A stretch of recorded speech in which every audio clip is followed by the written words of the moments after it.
Welcome everybody to Policy to Action, Designing Accessibility Training Resources. Ray and Stephen, I hand the floor off to you.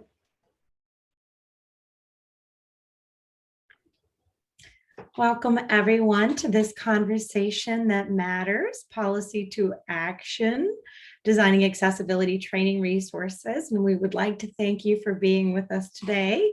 We know it is approaching the end of the conference, and we do appreciate you joining us for this time together.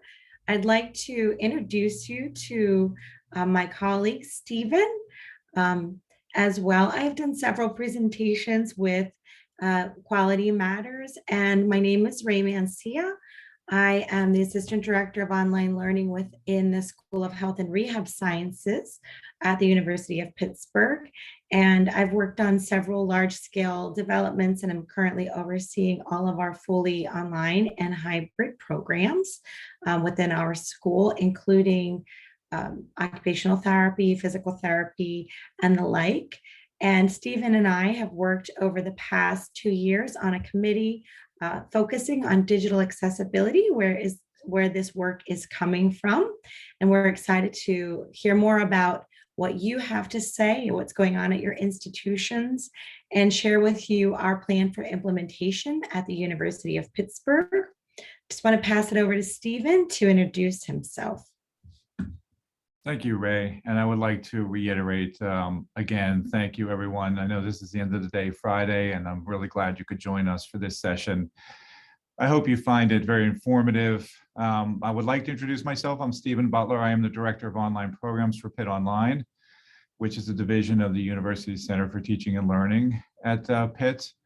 And we provide leadership and planning, development, implementation for quality graduate programs throughout various schools in the university. I myself have over 20 years experience in higher education with several leadership and management positions through academic administration, curriculum leadership, course development, as well as teaching. So I'm thrilled to be here, and I'm thrilled to be presenting with Ray, and I'd like to thank everyone for joining.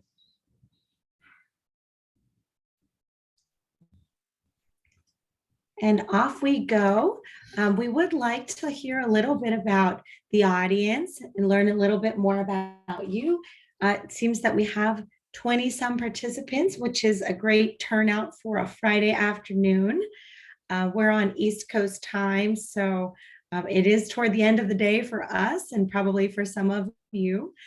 So let's hear about who you are. Would you please in the chat let us know what the role you play at your institution is? Are you faculty? Are you instructional designers? Are you administrators, librarians, disability services personnel? Go ahead and type in your role so we can get a sense for who is joining us.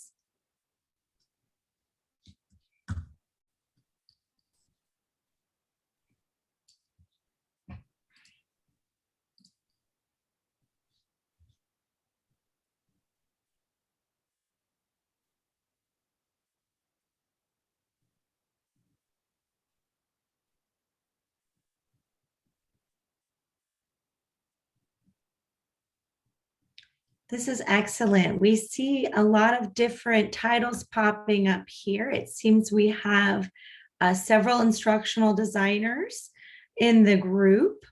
We also see some faculty members, all very important elements in our conversation today. Administration, online learning coordinators and directors of online learning, faculty and quality assurance specialists. This is wonderful. We see some instructional technologists as well. So thank you very much. We have a very mixed audience, and we're hoping that in the breakout sessions today, we are able to incorporate all of your different perspectives. Stephen and I, as he mentioned, have worn various hats from instructional designer, administration. We've all put on our quality assurance specialist hat, and we've also dipped into the world of instructional technology as necessary. So we're happy to be in good company. Now, if you wouldn't mind, would you all please type in as well in our text box? Does your institution have a formal digital accessibility policy? It can be a simple yes, we have a policy, no, we have no policy, or we have a policy in progress, or even unsure?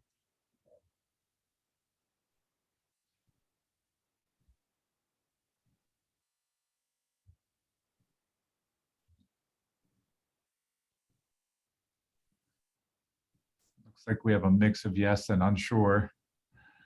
So far, nobody says no. No?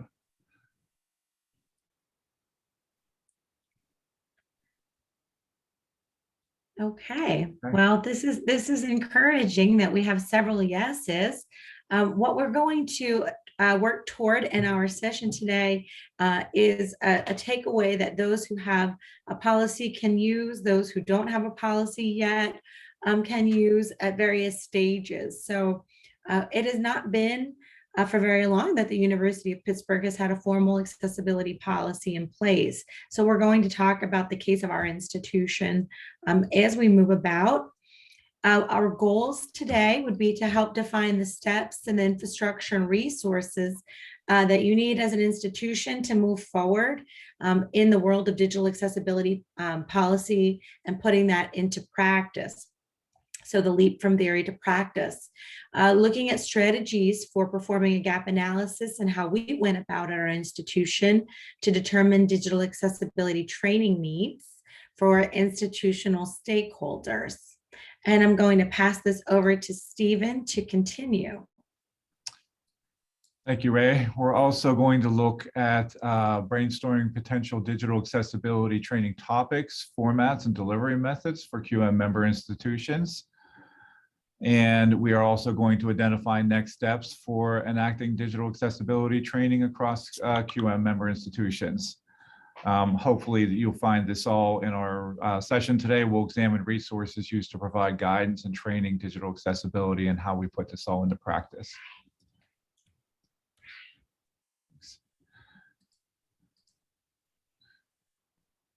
We are also going to be focusing on quality matters rubric standards 7 and 8 with a specific focus on standard 7.2, which is course instructions articulate or link to the institution's accessibility policies and services, and specifically standards 8.1 through 8.6, which just quickly are course navigation facilitates ease of use, course design facilitates readability, course provides accessible text and images and files and documents, LMS pages and web pages to meet the needs of diverse learners.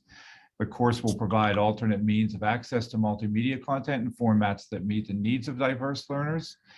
The course multimedia facilitates ease of use, and vendor accessibility statements are provided for all technologies required in the course. So these are, to us, the most important focus of this particular session. And here is our fantastic university. This is a monument we have on campus, the Cathedral of Learning, which has really become our center and signature landmark. And we're going to talk more now about our involvement in on a committee level at the institution to roll out our digital accessibility policy. So first, I'd like to share with you the timeline.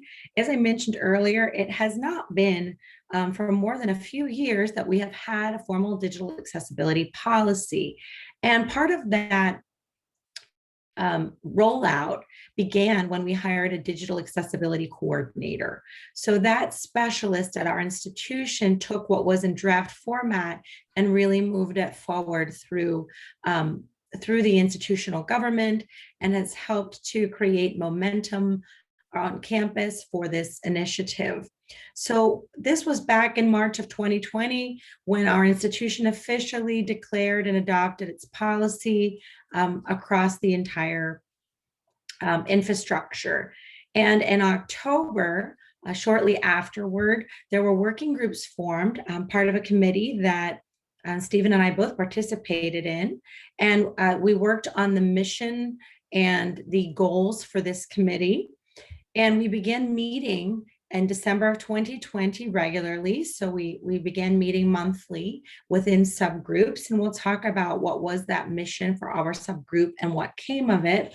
and then also launching resources. So we are really happy to share with you today some of the resources that we launched just this past October online for the institution that were generated as part of our participation in this group. So just to share with you a little background, the digital accessibility policy initiated within the Office for Equity, Diversity, and Inclusion. And this office was established in 2015 at our institution. But again, we did not hire the digital accessibility coordinator right away. The goal is to foster diversity and celebrate difference, to educate the university community on the benefits of diversity, and to promote equity, eliminate discrimination, and advance equal access to all opportunities at Pitt. And this policy applies to all of the electronic information and technology across campus that was used to either conduct research, business, or of course, academics, which is our primary goal in this session.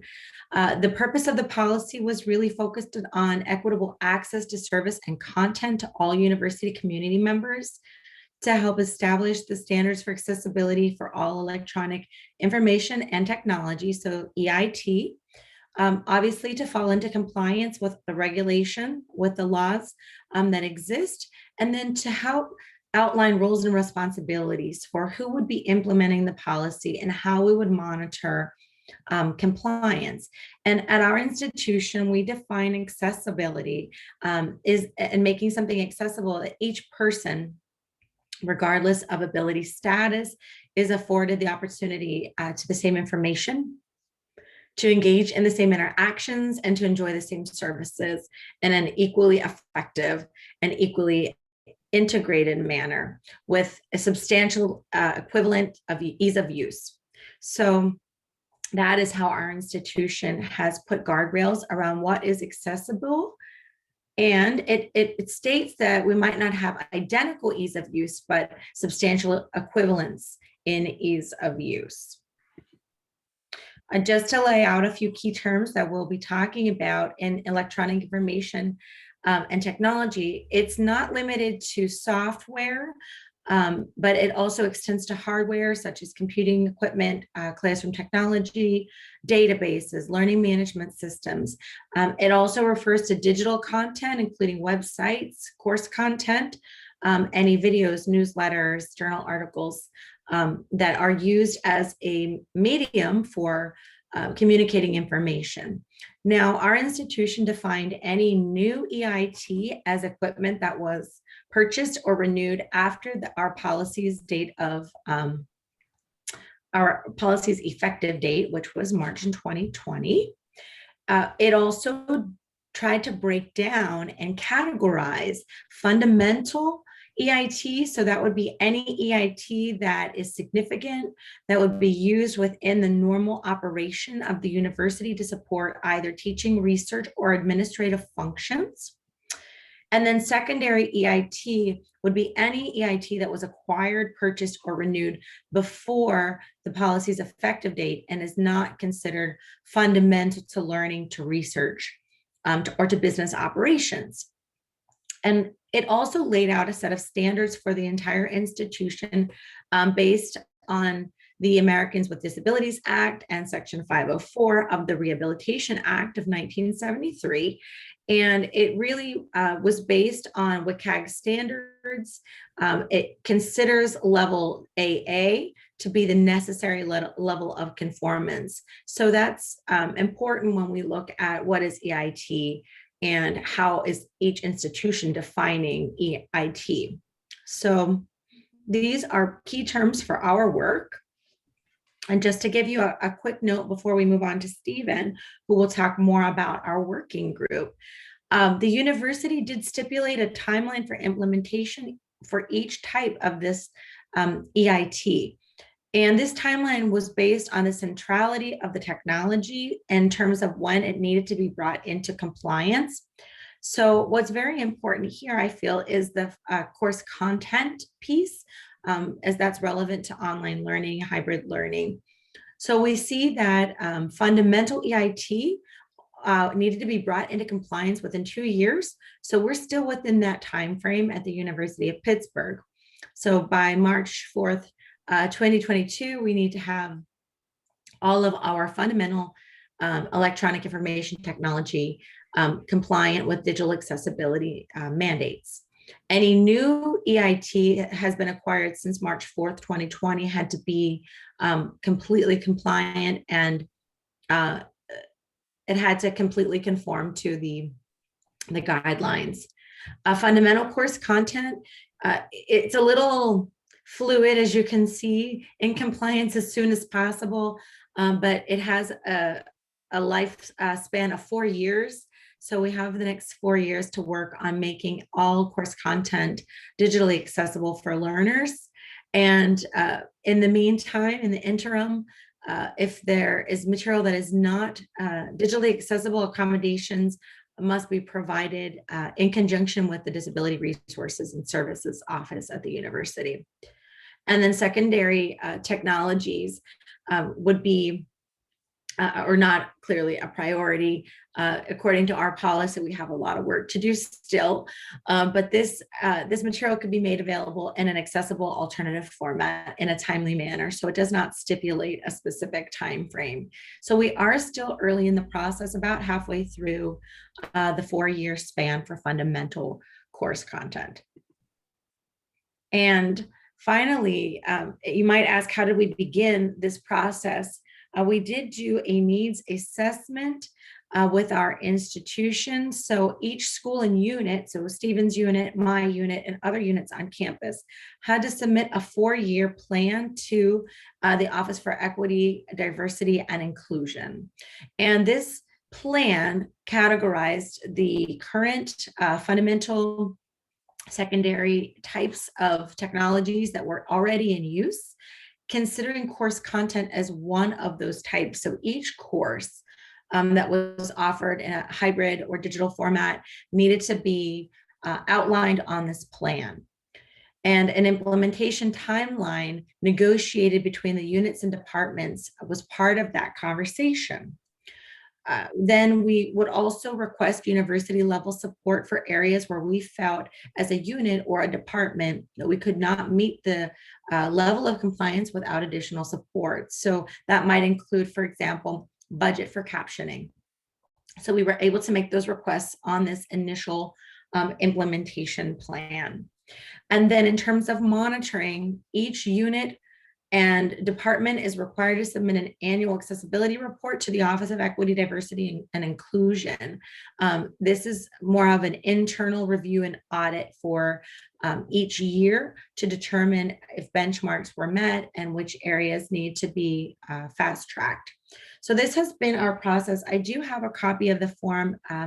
As we move about, I'm happy to share that out on a screen share after we get toward the end of the presentation, if anybody is interested in seeing what the template looked like.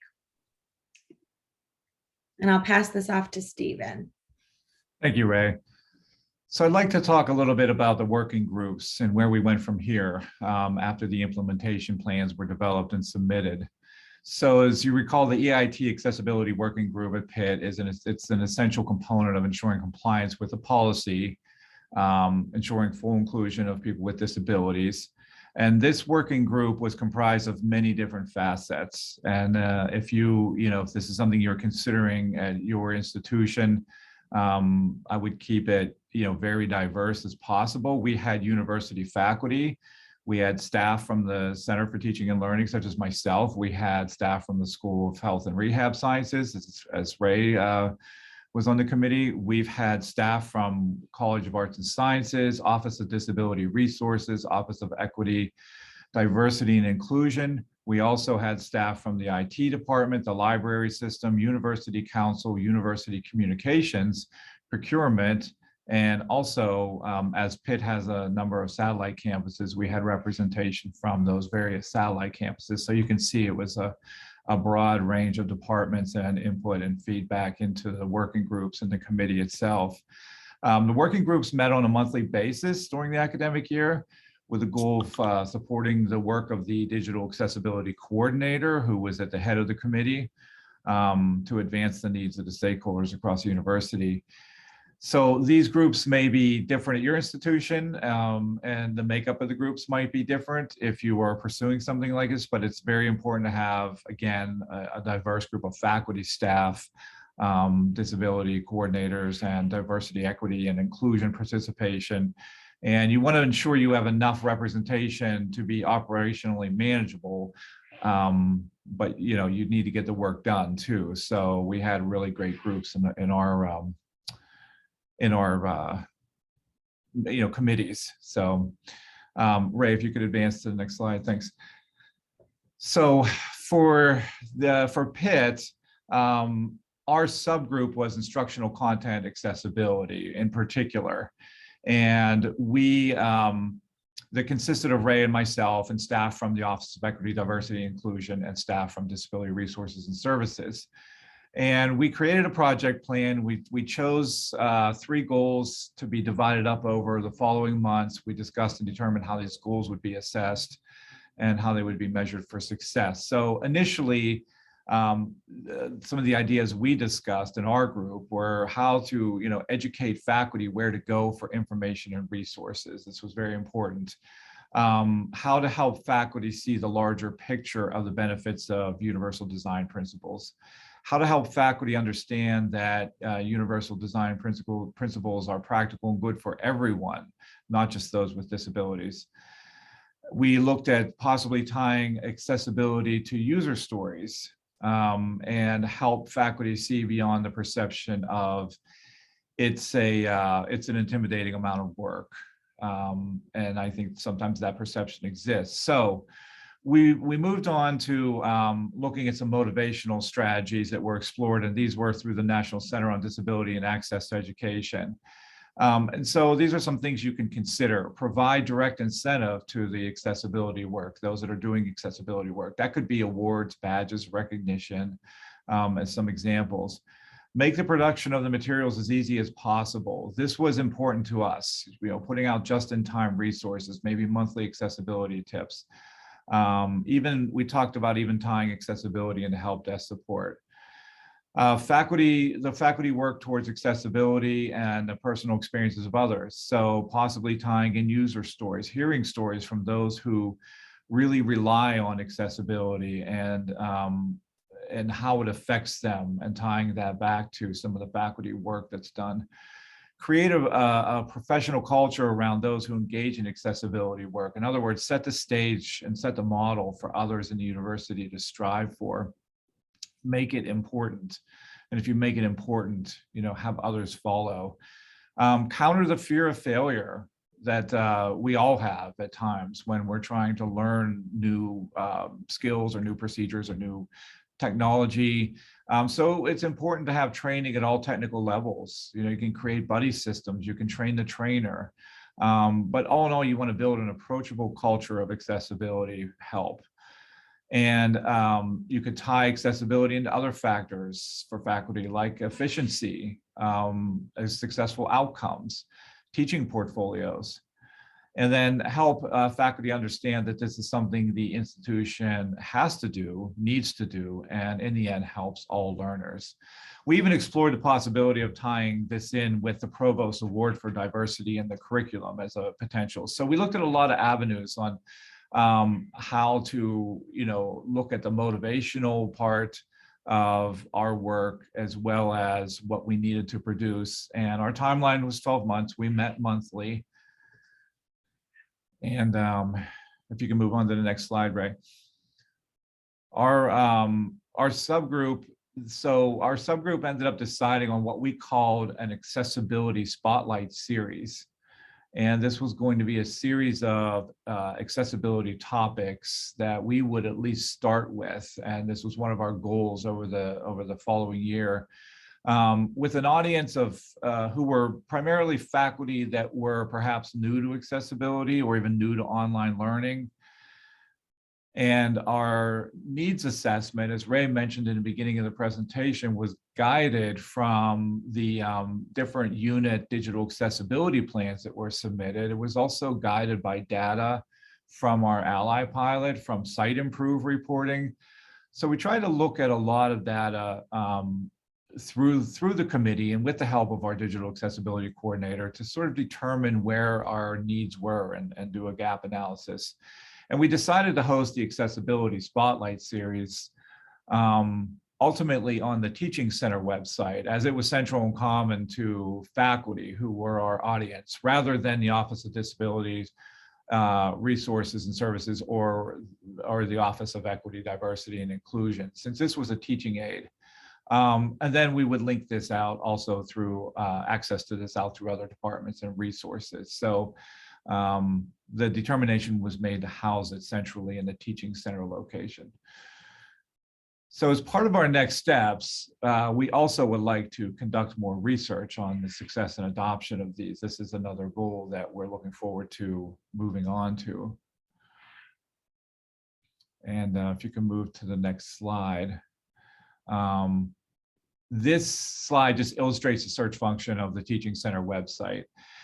Once we developed our assets, which were our accessibility spotlight pages, each one highlighting a different accessibility topic that we agreed on, and was a result of looking at the data that we had in hand, we put them all on the Teaching Center website, and we also introduced a new search function so that anybody looking for accessibility could type in something specific that they're looking for, obviously in a search bar, or they could look at all the accessibility topics or see all the or a specific topic, which is one of the spotlight series that we developed.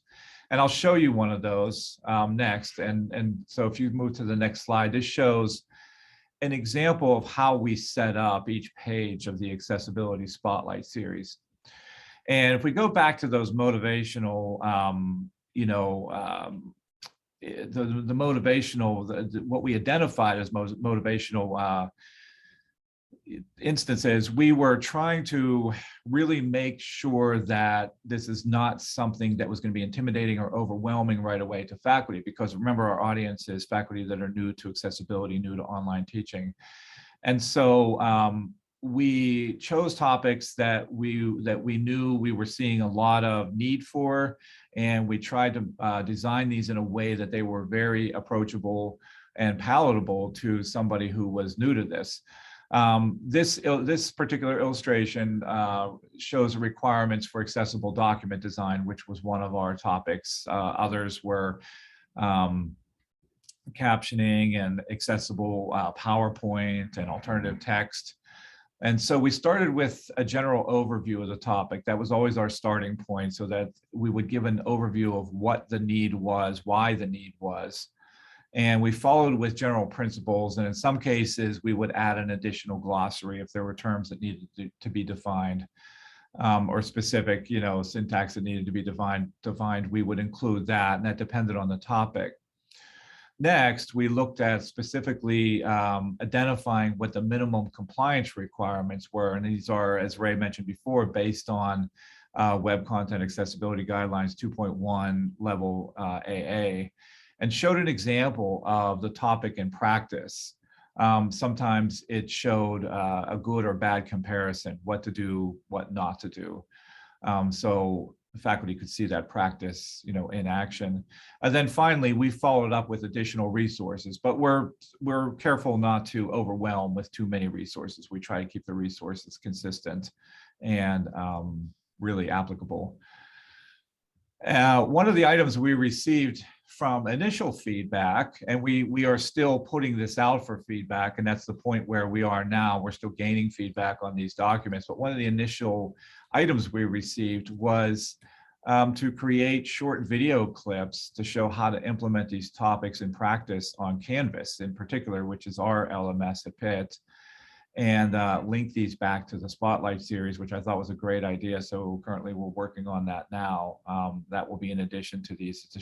Actually you can go in and click and see how in Canvas you're going to go through and implement, alternative text or some of these other topics that we chose. And I just wanted to let you know, Stephen, I'm going to post in the chat the link to our website if anyone's interested in reviewing the resources after the session. Right, and actually I'm going to post that now. So you have that.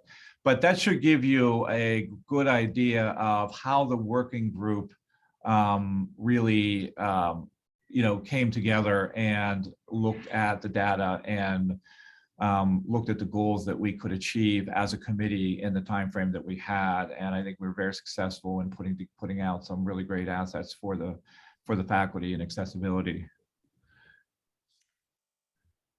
And I just put in the chat the link to the resources, so you'll be able to link out to that example that I showed you and others.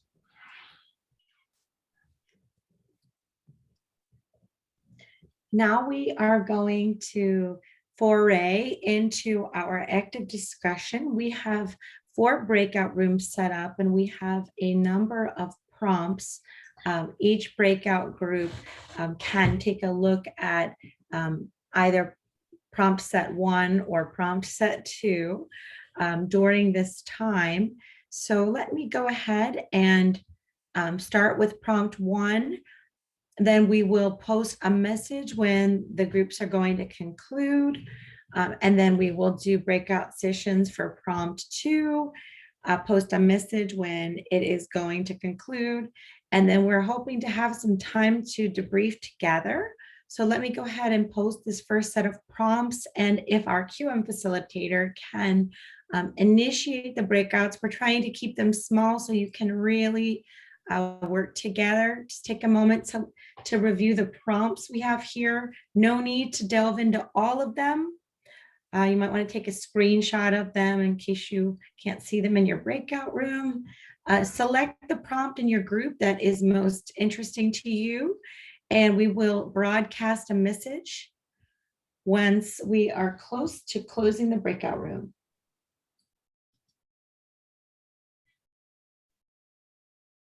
All rooms are open, and you should receive a prompt to join. So feel free to go ahead and join those rooms. And I will be here in case, Stephen, if either you or Ray need anything, just please feel free to let me know.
Okay, I'm going to share my screen again for you to all see the prompt number 2 before we move into a second breakout round. Thank you so much for your excellent participation in this first round. This is looking more holistically at what is going on in your training.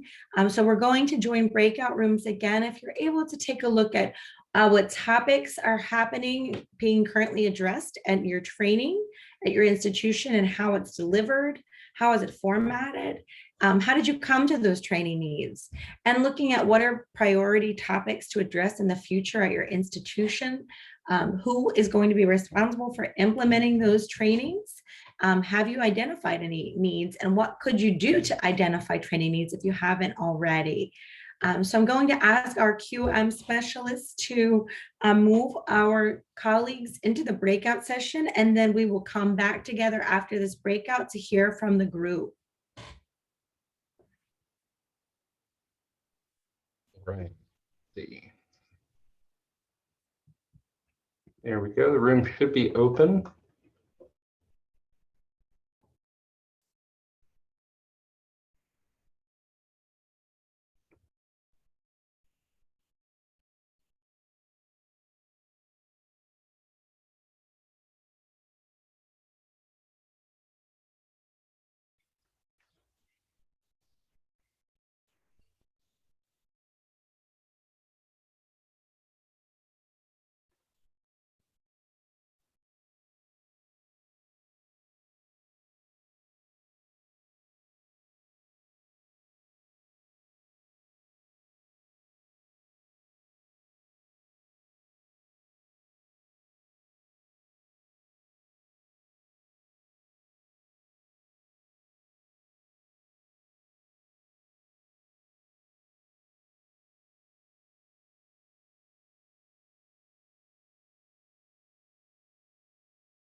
Okay, it looks like we are almost at time. I'm getting the message through the chat. I'm sorry.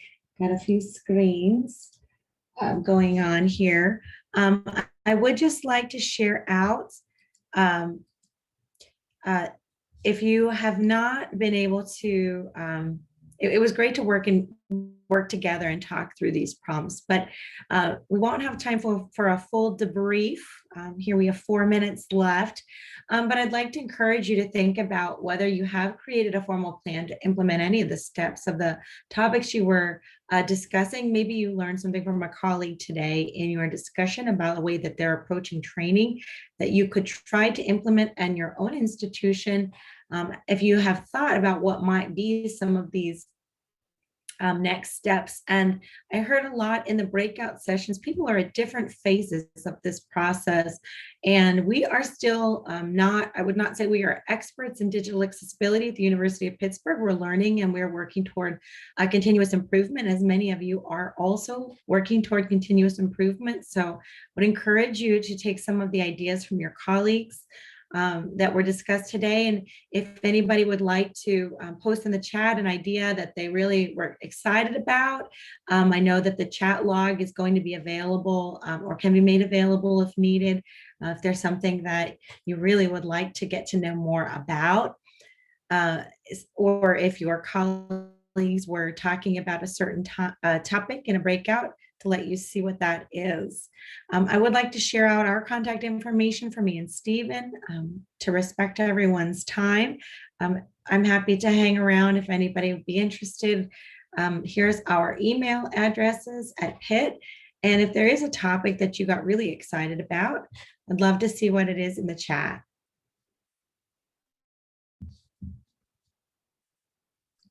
Sorry, I was muted. I just wanted to say real quick, as Ray said, we are not experts yet, at accessibility at Pitt, but we are definitely working towards, as much as we can. And I think what we've done through the group work is really successful. And if you ever want to reach out and have more information on that, just, feel free to reach out to us anytime.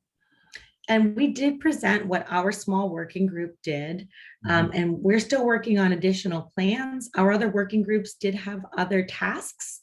So if you get curious about what was marketing doing, what was the technology group doing, we would be happy to follow up. So here is our contact.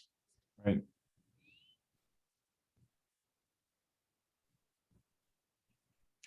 And we wish you a very happy weekend. Thank you for sticking around. Thanks for joining us at the end of the day, Friday. We really appreciate it. Hopefully you got something out of the session.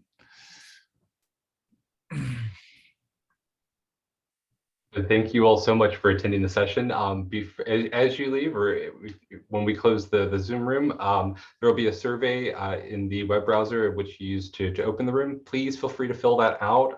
It's valuable information for both the presenters and for QM as well.